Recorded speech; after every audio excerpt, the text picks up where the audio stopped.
আসসালামু আলাইকুম। অনার্স দ্বিতীয় বর্ষের শিক্ষার্থীবৃন্দরা, আশা করি সবাই ভালো আছেন। আজকে আমরা ক্যালকুলাস 2 এর চ্যাপ্টার 1 ভেক্টর মান ফাংশন, এই ভেক্টর মান ফাংশন অধ্যায় সম্পর্কে সম্পূর্ণ ধারণা নিব এবং কিছু ম্যাথ সলিউশন করব। তো এই চ্যাপ্টারে ভেক্টর মান ফাংশন চ্যাপ্টারে কয়েকটা টপিকস আছে, তার মধ্যে সবচেয়ে উল্লেখযোগ্য হচ্ছে যে চাপ দৈর্ঘ্য, ডোমেন নির্ণয় করা, পরামিতিক সমীকরণ ও লেখচিত্র অঙ্কন। তো আমরা প্রত্যেকটা টপিক থেকে একটা একটা করে ম্যাথ আমরা সলিউশন করব। তো এখানে আমাদের চাপ দৈর্ঘ্যের একটা সূত্র আছে, এটা আমাদের মুখস্থ রাখতে হবে। চাপ দৈর্ঘ্যের সূত্রটা হচ্ছে L ইকুয়াল লিমিট a থেকে b dx by dt whole square plus dy by dt whole square plus dz by dt whole square, তার উপর হচ্ছে রুট। আর পরামিতিক সমীকরণ একটা সূত্র রয়েছে, সেটা হচ্ছে r equal f of pi plus f prime pi t. তো এখানে ভেক্টর চিহ্ন হবে। তো প্রথমে আমরা চাপ দৈর্ঘ্যের একটি ম্যাথ দেখি। 1,0,0 বিন্দু হতে 1,0,2 পাই বিন্দু পর্যন্ত বৃত্তাকার helix r T equal cos t i plus sine t j plus t k দৈর্ঘ্য নির্ণয় করো। এটি 1911 সালে এসেছে। তো এখানে আমাদের যে সমীকরণটা দেওয়া আছে সেটা হলো যে r T equal cos t i plus sine t j plus t k. তো প্রথম কাজ হচ্ছে যে আমাদের যে সমীকরণটা দেওয়া থাকবে এই সমীকরণটাকে x I plus Y J plus Z k এর সাথে তুলনা করতে হবে। আমাদের এখানে দেওয়া আছে r T equal cos t i plus sine t j plus t k. এই সমীকরণটাকে আমরা x I plus Y J plus Z k এর সাথে তুলনা করব সব সময়। এটা হচ্ছে আর টি এর একটা সমীকরণ, x I plus Y J plus Z k. তো আমরা যদি এটাকে যদি 1 নং সমীকরণের সাথে তুলনা করি তাহলে আই এর জায়গায় আই ঠিকই আছে, তো এক্স এর জায়গায় আছে কস টি, সুতরাং এক্স সমান হচ্ছে কস টি। এখানে জে এর জায়গায় জে আছে, তো বাকি আছে ওয়াই, তো ওয়াই সমান আমরা লিখতে পারি সাইন টি। এখানে কি এর জায়গায় কি আছে, বাকি আছে জেড, জেড সমান আমরা লিখতে পারি টি। তো আমাদের চাপ দৈর্ঘ্যে যে সূত্রটা ছিল সেটা হচ্ছে যে এল ইকুয়াল লিমিট এ থেকে B D X by D T whole square plus D Y by D T whole square plus D Z by D T whole square. তো আমার যে এক্সটা থাকবে এক্সটাকে ডিডি টি এর সাপেক্ষে অন্তরীকরণ করতে হবে, তো ওয়াইটাকে টি এর সাপেক্ষে অন্তরীকরণ করতে হবে, জেড টি এর সাপেক্ষে অন্তরীকরণ করতে হবে। তো এখানে আমাদের x equal cos t y cos sine t z equal t আছে। তো আমরা চাইলে এখানে ডাইরেক্ট ডিএক্স বাই ডিটি এর মান এখানে বের করে নিতে পারতাম, অথবা এখান থেকে আমরা পরেও বের করতে পারবো। তো এখানে আমরা পরেই বের করেছি। তা এল ইকুয়াল এখানে লিমিট 0 থেকে 2 পাই কীভাবে আসছে, এখানে আমরা যদি প্রশ্নটা দেখি যে 1,0,0 বিন্দু হতে 1,0,2 পাই, তাহলে এখানে কিন্তু লিমিট ছিল 2 পাই পর্যন্ত। 0 সর্বনিম্ন মান কত, এখানে 0, আর সর্বোচ্চ মান হচ্ছে 2 পাই, সর্বনিম্ন থেকে সর্বোচ্চ।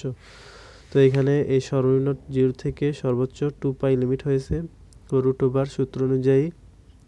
তারপর হচ্ছে D X by D T square plus D Y by D T whole square plus D Z by D T whole square D T. তারপর এক্সকে আমরা যদি টি এর সাপেক্ষে অন্তরীকরণ করি, কস টি এর অন্তরীকরণ হচ্ছে মাইনাস সাইন টি। আমরা জানি যে ডিডি এক্স অফ কস টি এর অন্তরীকরণ হচ্ছে মাইনাস সাইন টি। এখানে যদি এক্স থাকতো তাহলে আমরা এখানে এক্স লিখতাম, আর এখানে সূত্র হচ্ছে DD x of cos x এর অন্তরীকরণ সূত্র হচ্ছে মাইনাস সাইন এক্স, কিন্তু এখানে এক্স তাই এখানে টি, তাই এখানে টিকে আবার এক্স এর সাপেক্ষে অন্তরীকরণ করতে হবে, তাহলে হবে ডিটি বাই ডিএক্স।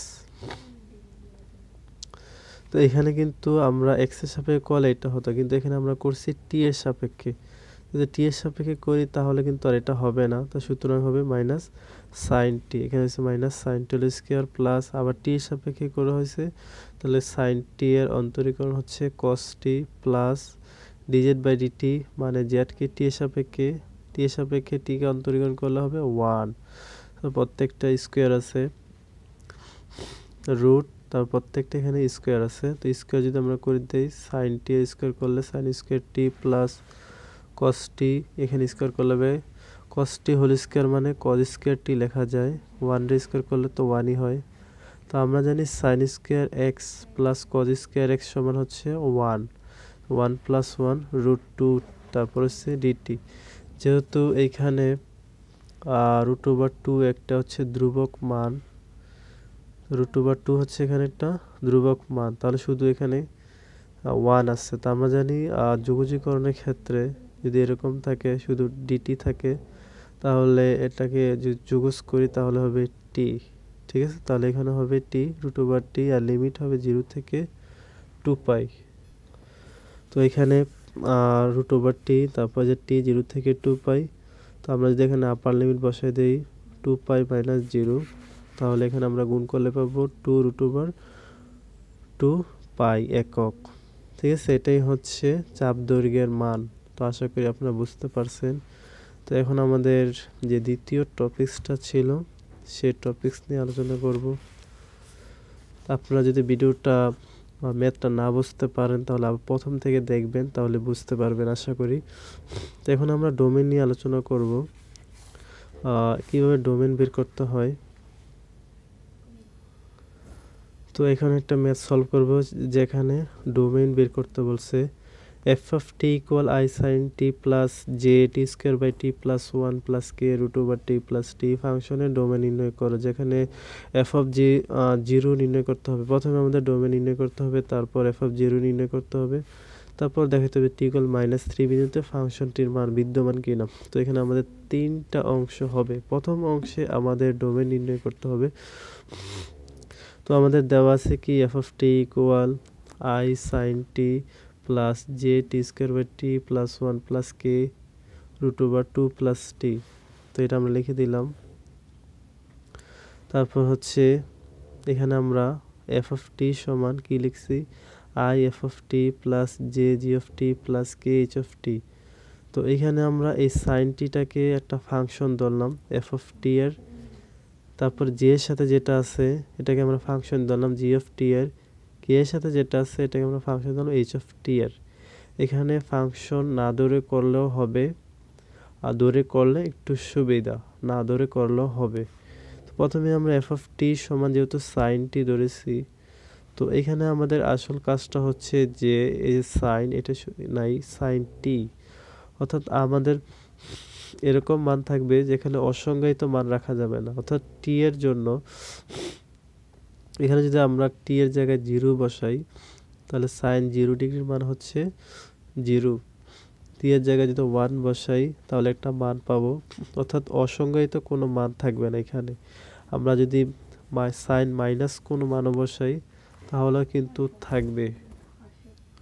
মোট কথা এখানে আমরা মাইনাস বা নেগেটিভ বা পজিটিভ যে মানই বসাই না কেন এখানে একটা ভ্যালু থাকবে, অর্থাৎ অসংজ্ঞায়িত কোনো মান এখানে থাকবে না।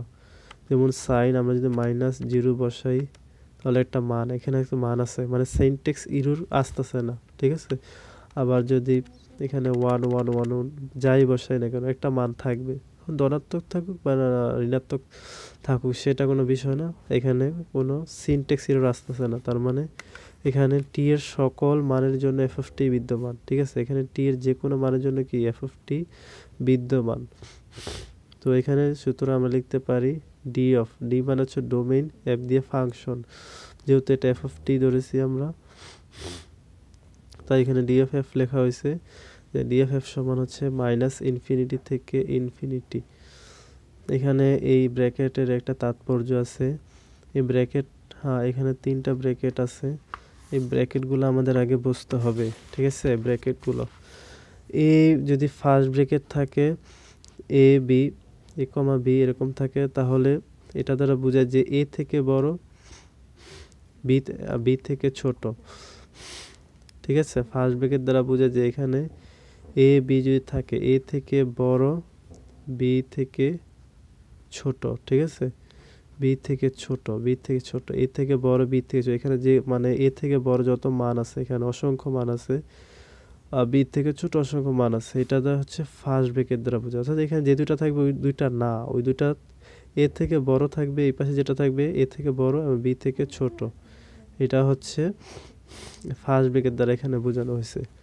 আর সেকেন্ড ব্র্যাকেট দ্বারা বোঝাই যদি এ বি থাকে তাহলে এই দুইটা মানকেই বোঝানো হয়, অর্থাৎ এ বি, এখানে এই সেটের মানটাই হচ্ছে এ এবং বি। আর থার্ড ব্র্যাকেট দ্বারা বোঝাই হচ্ছে যদি আমরা এভাবে দেই তাহলে থার্ড ব্র্যাকেট হচ্ছে এ সহ, ঠিক আছে, এ থাকবে এবং বি থাকবে, এর ভিতরে যত মান আছে সবগুলোকেই বোঝায়, ঠিক আছে। তো আমি আবার বলতেছি যে ফার্স্ট ব্র্যাকেট দ্বারা হচ্ছে এ বি যদি থাকে তারা না, তাদের থেকে এ থেকে বড় এবং বি থেকে ছোট বোঝায়, তাদের মাঝখানে বোঝায়, তারা না। আর এ সেকেন্ড ব্র্যাকেট দ্বারা বোঝায় যে শুধু এই দুইটাই, আর থার্ড ব্র্যাকেট দ্বারা বোঝায় তাদের সহ এবং তাদের মাঝখানে যত মান আছে সেগুলোকে বোঝায়। এখন আমি যদি একটা এরকম দিই এ কমা বি, তাহলে এটা দ্বারা বোঝাবে যে এখানে যে সেটটা এটা এ থেকে বড় এবং বি থেকে ছোট, এ সহ, এটা হচ্ছে সহ, এটা থাকবে, এ মান সহ থাকবে, ঠিক আছে, মান সহ থাকবে। আর এটা শুধু মান, আর এটা হচ্ছে মানের মাঝখানে, ঠিক আছে, মাঝখানের ভ্যালুগুলোকে বোঝানো হয়। আশা করি ব্র্যাকেটের ব্যাপারটা আপনাদের ক্লিয়ার হয়েছে। তো এইখানে এই ফার্স্ট ব্র্যাকেট দ্বারা এটাই বোঝানো হয়েছে যে মাইনাস ইনফিনিটি না, মানে মাইনাস ইনফিনিটির খুব কাছাকাছি, ঠিক আছে, আমরা জানি না ইনফিনিটি তো মানে অসীম, তো এই মাইনাস ইনফিনিটি থেকে ইনফিনিটি, এখানে আমরা যেই মানটাই বসাই না কেন একটা ভ্যালু কিন্তু থাকবে। তো টি এর সকল মানের জন্য এফ টি বিদ্যমান, সুতরাং ডিএফ ইকুয়াল মাইনাস ইনফিনিটি থেকে ইনফিনিটি সমান আর। আবার জি অফ টি সমান কি ছিল, t square by t plus one, t square by t plus one. তো এখানে যদি আমরা টি এর জায়গায়, তো এখানে জি অফ টিটা আমি লিখেছি t square by t plus one, তো এখানে আমি টি এর জায়গায় যদি মাইনাস ওয়ান বসাই তাহলে কি আসবে, minus one plus one zero, ঠিক আছে। এখন এই টিটা তো যে কোনো কিছুই হইতে পারে, সাপোজ যদি ওয়ান হয়, ওয়ান ভাগ জিরো, তাহলে কি সিনট্যাক্স ইরর আসতেছে, ম্যাথ ইরর আসতেছে, তার মানে এখানে শূন্য হওয়া যাবে না, ঠিক আছে। তাহলে এখানে একটা শর্ত যে টি ইকুয়াল মাইনাস ওয়ান ব্যতীত টি এর সকল মানের জন্য জিটি বিদ্যমান, শুধুমাত্র মাইনাস ওয়ান। আমি যদি এখানে মাইনাস ওয়ান না দিয়ে মাইনাস টু দিই, মাইনাস টু প্লাস ওয়ান, তাহলে মাইনাস ওয়ান, ঠিক আছে। তাহলে ওয়ান ভাগ মাইনাস ওয়ান, এটা কিন্তু একটা ভ্যালু থাকবে, মাইনাস ওয়ান যদি দেই ওয়ান ভাগ মাইনাস ওয়ান, এটা কিন্তু একটা ভ্যালু থাকবে, ঠিক আছে। শুধুমাত্র মাইনাস ওয়ান বসানো যাবে, কারণ মাইনাস ওয়ান বসালে এখানে জিরো হয়ে যাবে, আর নিচে জিরো হলে তো এটা তো ম্যাথ এরর আসে, যে কোনো সংখ্যারে আমরা জিরো দিয়ে ভাগ দিতে পারি না। T equal minus one T এর সকল মানের জন্য জিটি বিদ্যমান থাকবে। যেহেতু মাইনাস ওয়ান ব্যতীত, তাহলে আমরা সকল স্বাভাবিক সংখ্যা থেকে মাইনাস ওয়ানটা বাদ দেবো। বাদ কীভাবে দেয়, বিয়োগ চিহ্নের মাধ্যমে।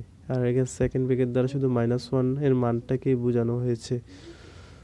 তারপর আছে আমাদের সর্বশেষ এইচ টি, আমরা কোনটা ধরেছি রুট ওভার টু প্লাস টি।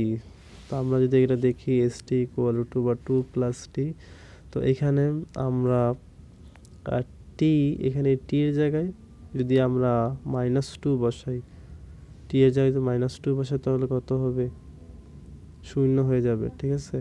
মাইনাস টু বসালে সমস্যা নাই, কিন্তু মাইনাস টু থেকে বড় কোনো মান বসাই, মাইনাস টু থেকে বড় কোনো মান বসাইলে কিন্তু এখানে মাইনাস এসে পড়বে। যেমন মাইনাস থ্রি বসাইলে two plus minus three minus one, তো রুট ওভার মাইনাস ওয়ান দিলে কিন্তু এটা ম্যাথ এরর আসবে, ঠিক আছে। সুতরাং এখানে কোনো মাইনাস মান রাখা যাবে না, সবসময় এখানে পজিটিভ মান রাখতে হবে, এই জন্য এখানে মাইনাস টু থেকে বড় মান লাগবে, ঠিক আছে। অর্থাৎ টি ইকুয়াল মাইনাস টু থেকে বড় মানের জন্য এখানে এইচ অফ টি বিদ্যমান থাকবে। তো এই জিনিসটা এখানে দেওয়া হয়েছে যে টি মাইনাস টু অথবা মাইনাস টু থেকে বড় হইতে হবে, মাইনাস টু হইলে শূন্য হবে, আর মাইনাস টু থেকে বড় হইলে একটা মান থাকবে, নেগেটিভ মান থাকুক বা পজিটিভ মান থাকুক, কিন্তু মাইনাস টু থেকে বড় হইলে, মাইনাস টু থেকে বড় বলতে আসলে মাইনাস টু থেকে ছোট হইলে, ছোট বলতে আমরা যদি একটা সংখ্যা রেখা চিন্তা করি, এটা যদি জিরো হয়, এখানে থাকে ওয়ান, এখানে টু, এখানে থ্রি, তারপর এখান থেকে minus one, minus two, minus three, তো এগুলো কিন্তু ছোট, এগুলো সংখ্যা বাড়তেছে, কিন্তু এগুলো কিন্তু আসলে ভ্যালু কম, ঠিক আছে। তো এখানে কিন্তু আমি যদি বলি যে মাইনাস টু থেকে বড়, তাহলে কিন্তু মাইনাস ওয়ান বোঝাবে, আসলে মাইনাস টু থেকে বড় না, মাইনাস টু থেকে এগুলা ছোট, ঠিক আছে, -2 থেকে ছোট, তো -2 তে জায়গায় যদি আমরা -3 দেই তাহলে কিন্তু এখানে কোনো ভ্যালু থাকবে না, অর্থাৎ -2 থেকে বড় মান নিতে হবে। ঠিক আছে, -2 থেকে বড় মান মানে কি, -1 0 1 এগুলো হচ্ছে -2 থেকে বড় মান। ঠিক আছে, এগুলো হচ্ছে কি -2 থেকে বড় মান, আর এদিকে নিচে, তো এখানে আমাদের -2 থেকে বড়, তো এটা দ্বারা বুঝেছি যে আমি বলছি যে এই থার্ড ব্র্যাকেট দ্বারা এটা সহ -2 সহ -2 থেকে বড় যে কোনো মান নেওয়া যাবে। কত পর্যন্ত? ইনফিনিটি নেওয়া যাবে না, ইনফিনিটি মানে তো কিছু নাই, ইনফিনিটির কাছাকাছি একটা মান নেওয়া যাবে, এই জন্য ইনফিনিটি থেকে ছোট, এই চিহ্ন দ্বারা বোঝানো হয়েছে যে ইনফিনিটি থেকে ছোট। তো এটাই হচ্ছে ডোমেন এইচ এর মান। তো এই পর্যন্ত আশা করি বুঝতে পারছেন। তো তারপর আমাদের আরেকটু কাজ করতে হবে ডোমেন বের করার জন্য এখানে। তো আমাদের এখানে 3টা মান বের হয়েছে, একটা হচ্ছে -ইনফিনিটি থেকে ইনফিনিটি, ঠিক আছে, একটা হচ্ছে -ইনফিনিটি থেকে ইনফিনিটি, ঠিক আছে, এখানে ফার্স্ট ব্র্যাকেট ছিল। তারপর আরেকটা হচ্ছে যে এখানে ছিল r -1 r -1 ইন্টারসেকশন r -1, ঠিক আছে, r -1।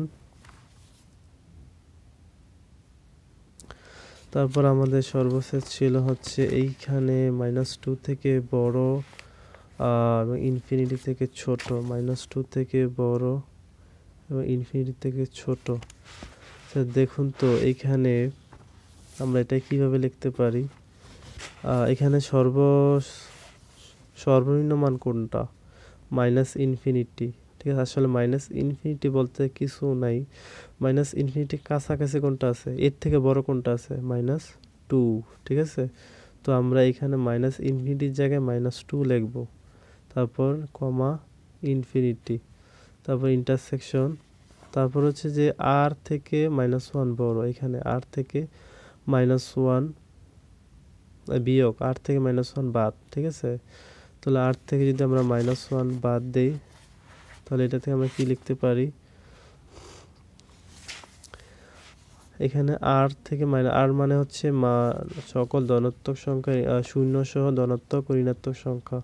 তো এখানে এই যে এইখানে কিন্তু আমরা এখানে লিখে ফেলছি, ঠিক আছে, এটা কিন্তু একটা r এর অন্তর্ভুক্ত, কারণ এটা হচ্ছে একটা ঋণাত্মক থেকে শুরু হয়েছে, শূন্য সহ সকল ধনাত্মক সংখ্যাই বোঝানো হয়েছে।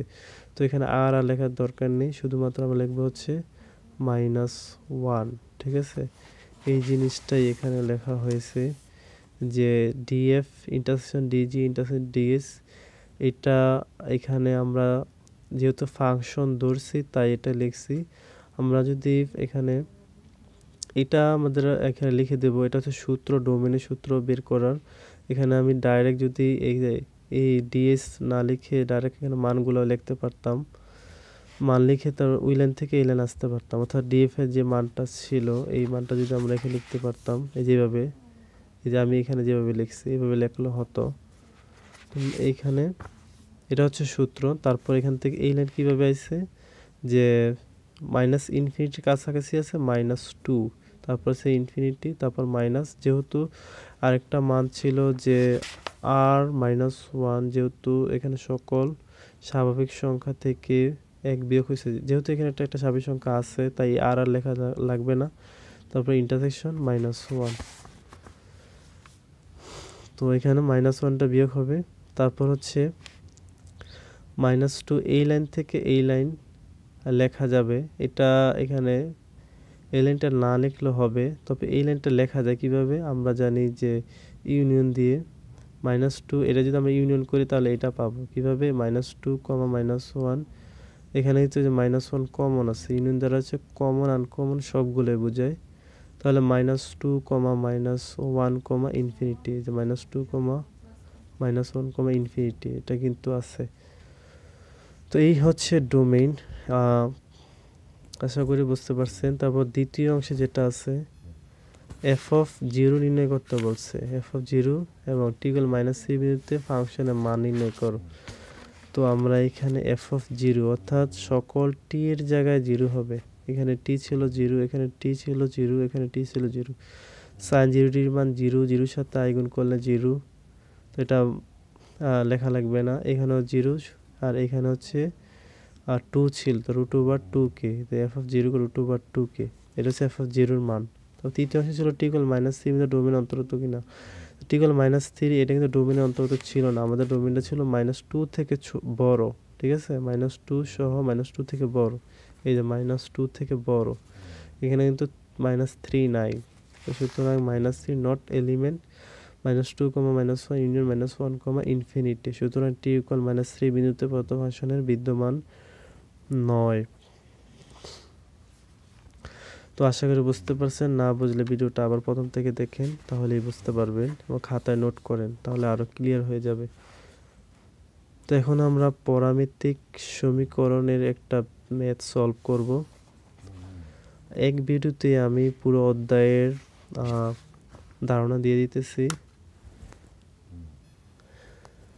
বৃত্তাকার হেলিক্সের সমীকরণ x = cos t, y = sin t, z = t হলে t = π বিন্দুতে উহার স্পর্শরেখার পরামিতিক সমীকরণ নির্ণয় করো। এটা জাতীয় বিশ্ববিদ্যালয়ে 14 সালে এসেছে, 10 সালে এসেছে।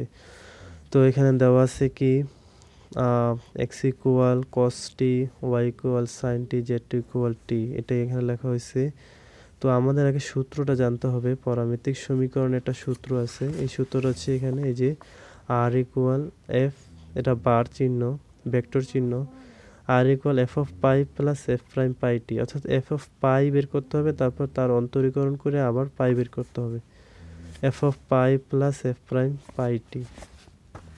তো f(t) আমরা ধরে নেব প্রথমে f(t) = xi + yj + zk, এটা মুখস্থ রাখবেন, f(t) = xi + yj + zk।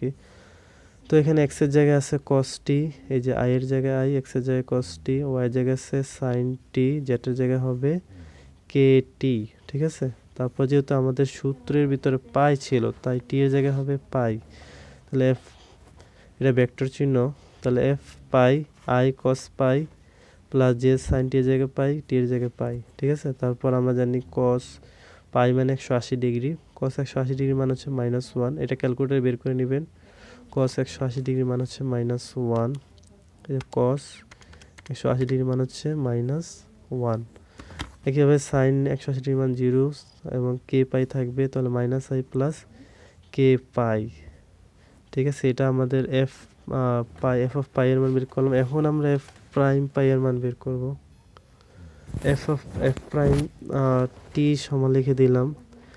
তো এখানে প্রথমে আমরা এখানে কিন্তু অন্তরীকরণ করছি, f(t) এর মান কি ছিল, f(t), ঠিক আছে। f(t) যদি অন্তরীকরণ করি তাহলে কি হবে f'(t), তাহলে এখানে দেখি আমরা এই যে f(t) সমান কিন্তু যেটা ছিল f(t i cos t), তো এখানে অন্তরীকরণ করলে f'(t) হয়ে যাবে, এখানে হবে cos t এর অন্তরীকরণ হচ্ছে -sin t, sin t এর অন্তরীকরণ হচ্ছে cos t, আর kt এর অন্তরীকরণ হচ্ছে শুধু k, t এর সাপেক্ষে, তো এখানে হচ্ছে এই যে শুধু k। তো এটা আমরা f(t) কে একবার অন্তরীকরণ করার পর এই সমীকরণটা পেলাম। তারপর হচ্ছে এখানে আমরা t এর জায়গায় পাই বসাই দেব, t এর জায়গায় পাই, t এর জায়গায় পাই, তাহলে sin পাই মানে হচ্ছে sin 180 ডিগ্রি, তো sin 180 ডিগ্রি মানে হচ্ছে 0 প্লাস cos 180 ডিগ্রি মানে -1, তাহলে এখানে আমরা পাবো -j + k। তাহলে t = π বিন্দু স্পর্শরেখার পরামিতিক সমীকরণ r = সূত্রটা বসে দিলাম, f(π + f'(πt), r = f(π) এর মান ছিল -i + k পাই, f'(π) এর মান ছিল -j + k এবং t এর t। তারপর r এর একটা সমীকরণ আছে xi + yj + zk, r সমান হচ্ছে এটা আমাদের মনে রাখতে হবে, r সমান হচ্ছে xi + yj + zk, ঠিক আছে, r সমান xi + yj + zk, তো -i + k। তারপর হচ্ছে এখানে আমরা k-টাকে পরে লিখছি, k এর সাথে এখানে একসাথে রাখছি kt, আর এই k পাইটাকে আর -jt এখানে আনা হয়েছে। তারপর হচ্ছে এখানে -i -jt + k কমন নিলে থেকে পাই + t। তো এইখানে এই সমীকরণের সাথে এখানে বাম পাশের সাথে ডান পাশে তুলনা করলে এই যে i এর সাথে, তাহলে 100 মান থাকে -1, ওয়াই সমান হচ্ছে মাইনাস টি এবং কে সমান জেড সমান হচ্ছে পাই প্লাস টি। তো এটাই হচ্ছে পরামিতিক সমীকরণ। তো আশা করি আপনারা বুঝতে পারছেন। আরেকটা কথা মনে রাখবেন, এখানে টি ইকুয়াল পাই বিন্দুতে বলছে, এই জন্য আমরা পাই টি এর জায়গায় পাই দিয়ে মানটা বের করেছি। যদি এখানে টি এর জায়গায় 2 পাই বলে তাহলে এখানে কিন্তু 2 পাই দিতে হবে। তো এই ছিল পরামিতিক সমীকরণ নির্ণয়ের জন্য কিভাবে বের করতে হয়। তারপর হচ্ছে লেখচিত্র অঙ্কন, আরেকটা টপিকস এখানে খুবই ইম্পর্টেন্ট।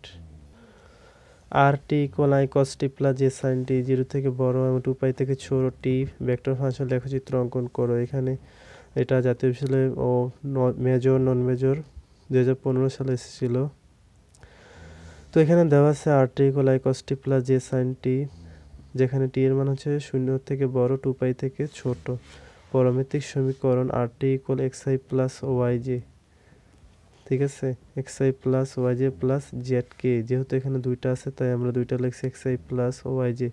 এটা হচ্ছে সূত্র পরামিতিক সমীকরণের। তো এখানে আমরা এটার সাথে যদি এটা তুলনা করি তাহলে এক্স এর জায়গায় হচ্ছে কস টি পাবো, এক্স সমান কস টি এবং ওয়াই সমান পাবো সাইন টি। তাহলে এখান থেকে আমরা লিখতে পারি X square plus Y square সমান cos square T plus sine square T, ঠিক আছে, cos square T plus sine T. X এর জায়গায় এক্স এর মান হচ্ছে কি কস টি, তাহলে এটা স্কোয়ার করলে cos square T plus sine square T সমান হচ্ছে, আমরা জানি sine square plus cos square সমান হচ্ছে 1। তাহলে এখানে X square plus Y square সমান হচ্ছে কি 1। তো এটাকে আমরা লিখতে পারি, এটাকে আমরা বৃত্তের সমীকরণের সাথে তুলনা করব। তাহলে X minus A whole square plus Y minus B whole square সমান আর স্কোয়ার বা ব্যাসার্ধ স্কোয়ার। তার মানে এখানে যা একটি বৃত্তের সমীকরণ, একটা বৃত্তের সমীকরণ পেলাম যেখানে যার কেন্দ্র হচ্ছে 0 0 এবং ব্যাসার্ধ হচ্ছে 1। তো এখানে টি ইকুয়াল 0 হলে বৃত্তের উপরস্থ একটা বিন্দু। তো এখানে আমাদের এখানে কেন্দ্র কিন্তু 0 0, তার মানে এখানে এই যে কেন্দ্র হচ্ছে 0 0। তাহলে এখানে একটা বৃত্ত হবে, এই চিত্রটা আঁকতে হবে পেন্সিল দিয়ে।